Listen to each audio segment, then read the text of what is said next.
નવસારી જિલ્લામાં આવેલ બોરિયાસ ટોલ નાકા પર સ્થાનિકો પાસે ટોલ વસૂલવાની શરૂઆત કરાતા લોકલ ટ્રક એસોસિએશન દ્વારા બોરિયાસ ટોલ નાકા ખાતે ટોલ ટેક્સ મુદ્દે ઉગ્ર વિરોધ નોંધાવવામાં આવ્યો હતો। નેશનલ હાઈવે નંબર 48 પર નવસારી નજીક આવેલ બોરિયાસ ટોલ નાકા પર નવસારી જિલ્લાના સ્થાનિક વાહન ચાલકો પાસેથી ટોલ વસૂલાત શરૂ કરવામાં આવતા ટ્રક માલિકો અને સ્થાનિકોમાં રોષ ફેલાયો હતો। મોટી સંખ્યામાં ટ્રક માલિકો અને વાહન ચાલકો ટોલ નાકા ખાતે એકત્રિત થઈ વિરોધ પ્રદર્શન કર્યું હતું।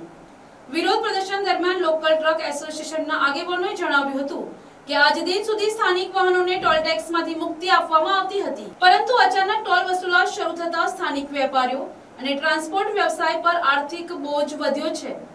એસોસિએશન દ્વારા માંગ કરવામાં આવી હતી કે સ્થાનિક વાહનોને અગાઉની જેમ ટોલ મુક્તિ આપવામાં આવે, સાથે ચેતવણી આપવામાં આવી હતી કે જો તેમની માંગ સંતોષવામાં નહીં આવે તો આગામી સમયમાં ઉગ્ર આંદોલન કરવામાં આવશે।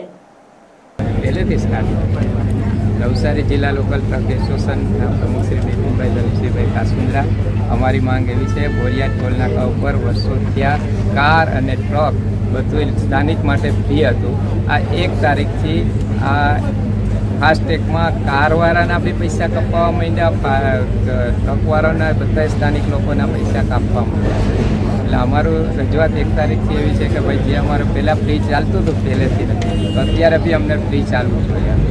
કોને રજૂઆત કરી છે અહીંયા અમે પહેલાં NH માં સંજય સાહેબ કરીને છે, એમને અમે ફોન કરેલો તો એમણે એવું કીધું કે ભાઈ મારા ઓથોરિટીમાં એવું આવે કે ભાઈ પાસ જે મળે 50% છે, તમારે ફ્રી ચાલુ હોય તો હું તમારી ઉપર રજૂઆત કરું છું એમ કે, એટલે કાલની પરમ દિવસે ઉપર એ રજૂઆત કરી અને આપને એ ફોરવર્ડ કરશે। માંગની સંતોષાય શું કરશે? માંગની સંતોષાય તો અમે આગળ જતા અમે હડતાલ ઉપર ઉતરશું અને ધરણા ઉપર રહેશું।